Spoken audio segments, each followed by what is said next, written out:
Alleluia, alleluia, felix e sacra Virgo Maria, et omni laude dignissima, quia ex te ortus es sol justitiae.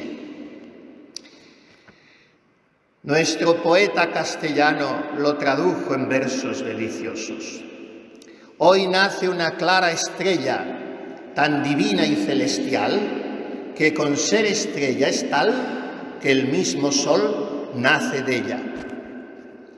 Esta es María.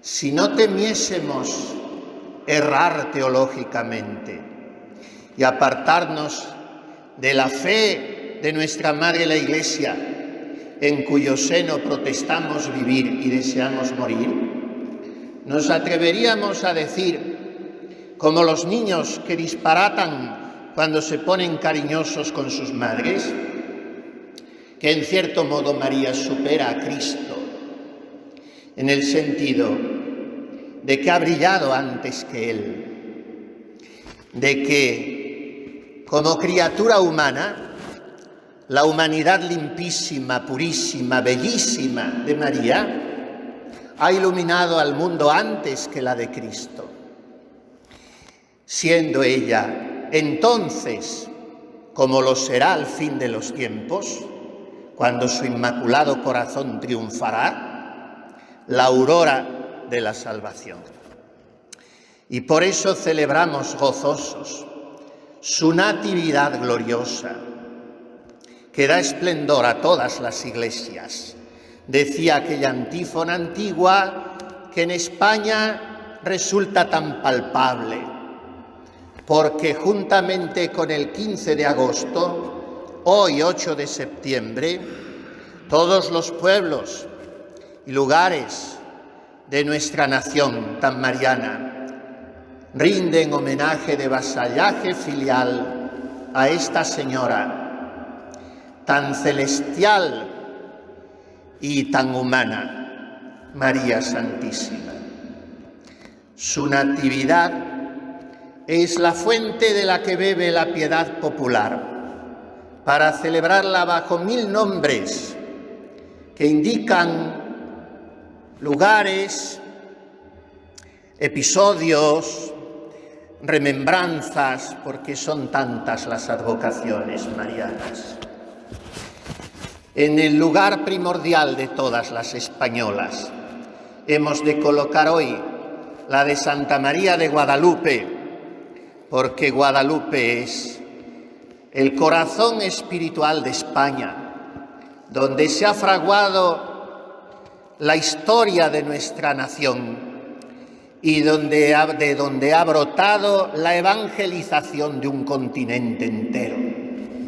Y por eso, entre todas las advocaciones marianas de hoy, y estoy por decir que entre todas las del año, al menos en España, si es que no en el mundo en este sentido, de que la hazaña histórica más grande de la humanidad ha sido la conquista y evangelización de América, hay que poner a Santa María de Guadalupe.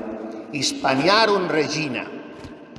Así la coronaron, podríamos decir, a la limón, el cardenal Segura, entonces primado de España, y la majestad de don Alfonso XIII. Reina de las Españas, y después, como decimos, miles de advocaciones.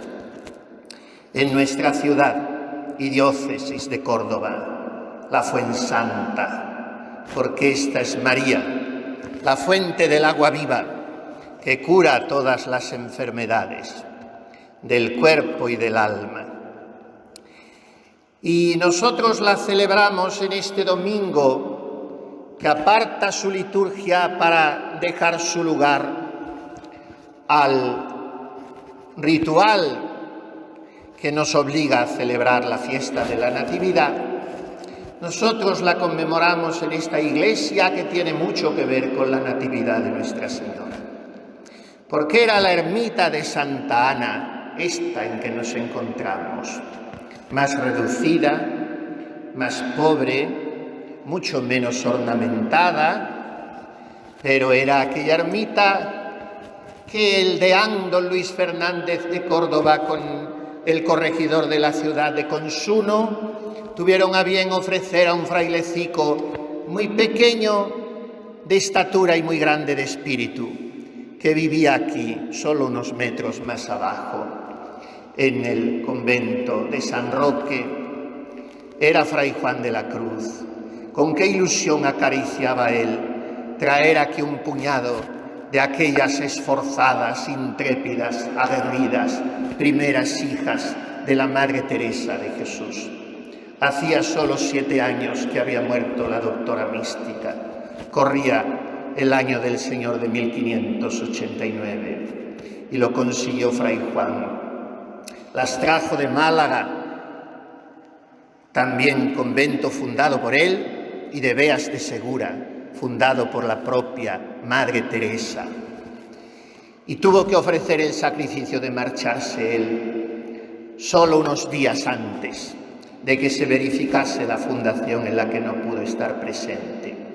Y se establecieron aquí aquellas primeras descalzas de las que al cabo de más de 4 siglos son sucesoras las que hoy siguen ocupando este convento, que se fundó, como decían las crónicas de entonces, en el mejor sitio de Córdoba, en el mejor puesto de la ciudad, desde donde entonces se veía incluso el Guadalquivir, y era la ermita de Santa Ana.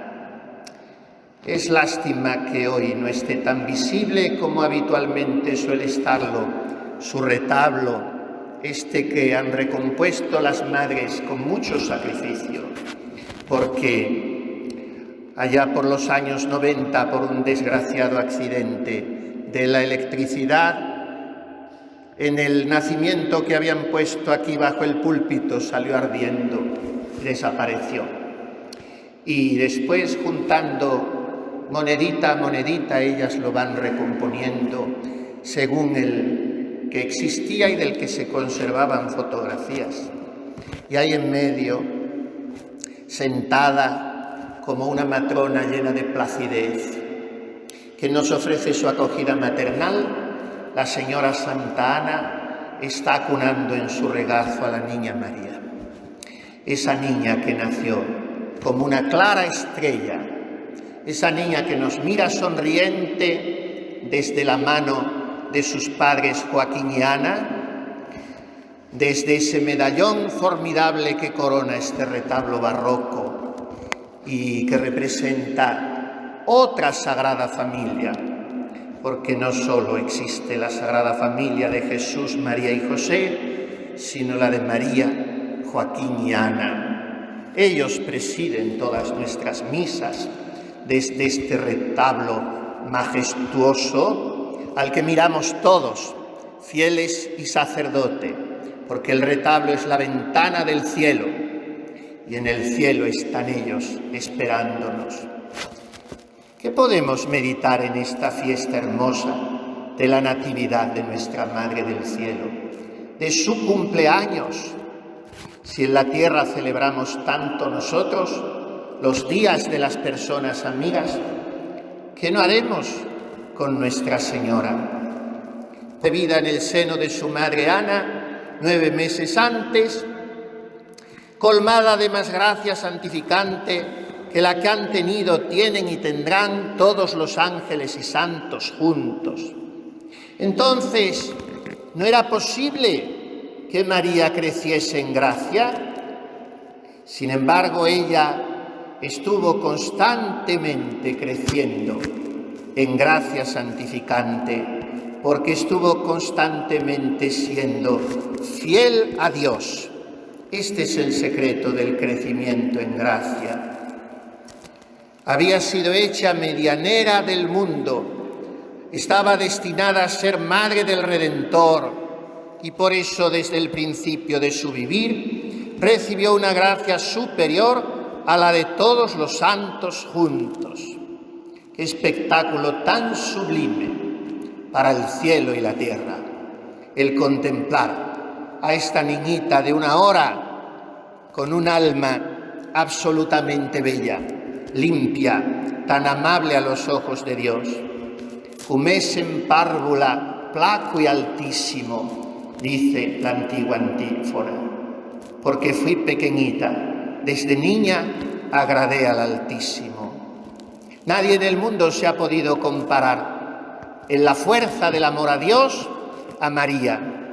Pero no es que fuese un amor que empezase a ser tal desde que ella adquirió conciencia, desde lo que llamamos el uso de razón o la edad de la discreción, a sus 7 años, porque ahí hemos puesto más o menos el punto en el que los demás empezamos a tener conciencia.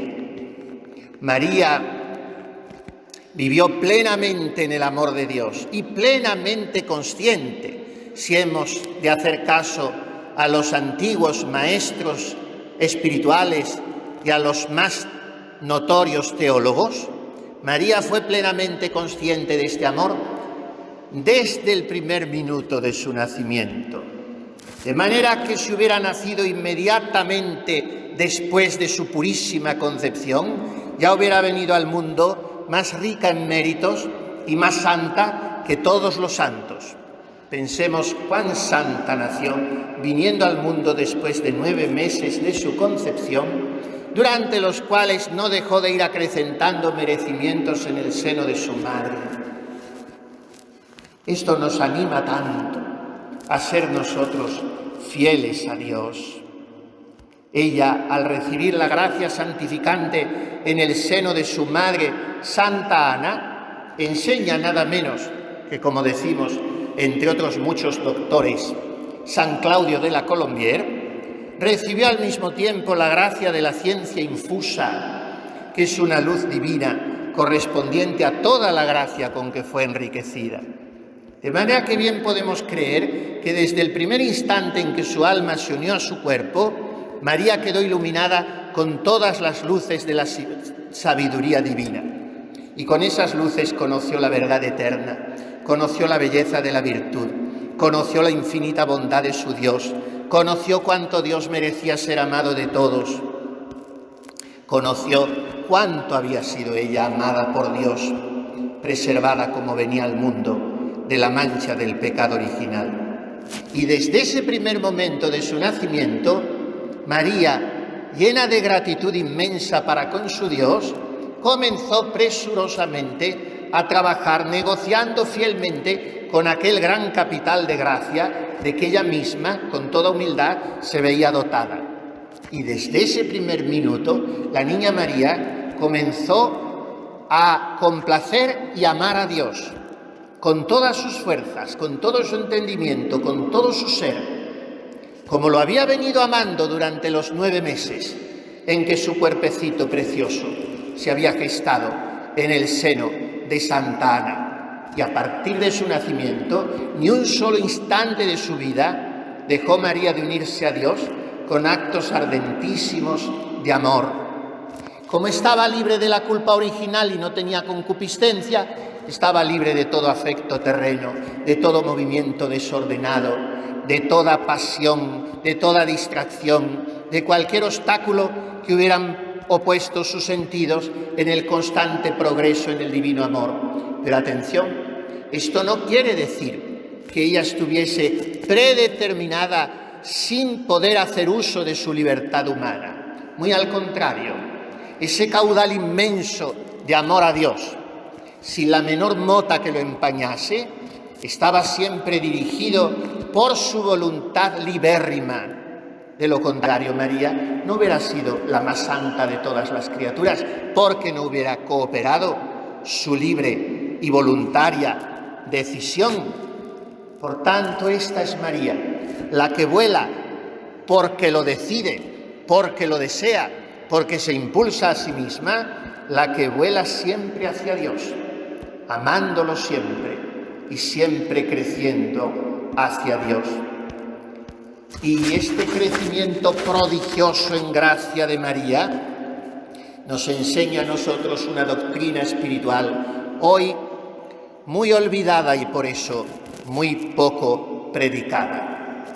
Cuando se corresponde fielmente a la gracia actual que se recibe de Dios, esa correspondencia produce en el alma un acto de igual intensidad al acto de virtud que ya se posee. De modo que cada respuesta que da el alma a la gracia le hace adquirir un nuevo mérito igual al cúmulo de todos los méritos antes adquiridos. No hay cuenta bancaria en la que se produzca tal rentabilidad.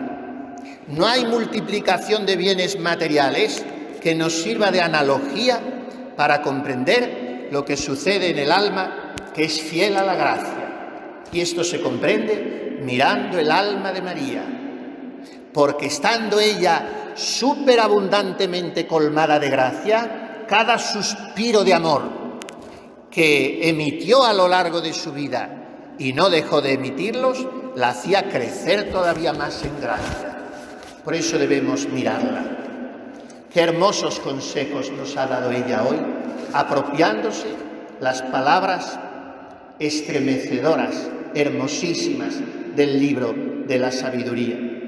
Primero ha comenzado diciéndonos que el Señor la ha creado, la ha pensado, la ha acariciado en el sueño eterno de su misericordia antes de todas sus obras, antes de los orígenes de la tierra, antes de los océanos, antes de las fuentes, los montes y los collados, de los campos, de los cielos, cuando el Señor trazaba un círculo sobre la faz del abismo, cuando sujetaba las nubes en lo alto, cuando fijaba sus límites al mar para que las aguas no traspasaran sus orillas, cuando trazaba los cimientos de la tierra, allí estaba yo, nos ha dicho María. María está pensada por Dios antes de la eternidad, como cada uno de nosotros. Estamos acariciados en la mente divina como un sueño eterno de misericordia. Y después de decirnos eso, María nos ha dirigido una exhortación tiernamente cariñosa para que acudamos a ella, al decirnos: Delice me esse cum filiis hominum. Mis delicias son estar con los hijos de los hombres. Por lo tanto, hijos míos, oídme. Dichosos los que siguen mis caminos. Beatus homo qui audit me.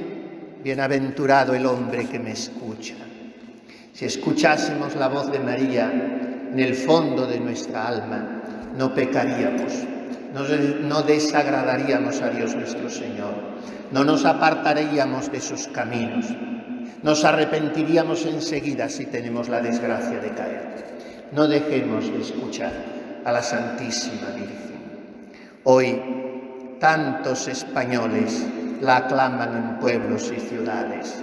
Si esas aclamaciones al paso de la imagen de María bajo la advocación que sea en la procesión que discurre por ese pueblo o ciudad se tradujesen en una escucha fiel durante todo el resto del año de la voz de María, entonces España volvería a ser España, volvería a ser no solo la tierra de las procesiones y de los viva la Virgen, sino la tierra de María Santísima. Escuchémosla a ella y al felicitarla hoy en este día de su cumpleaños, pidamos que aumente en nuestra gracia la generosidad de ser como ella, cada vez más fieles a la gracia de Dios.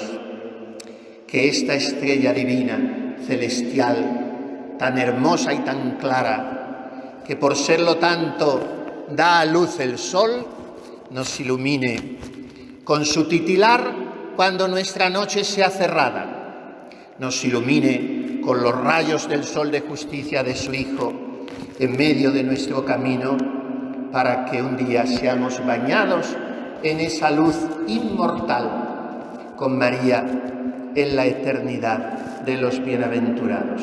Así sea.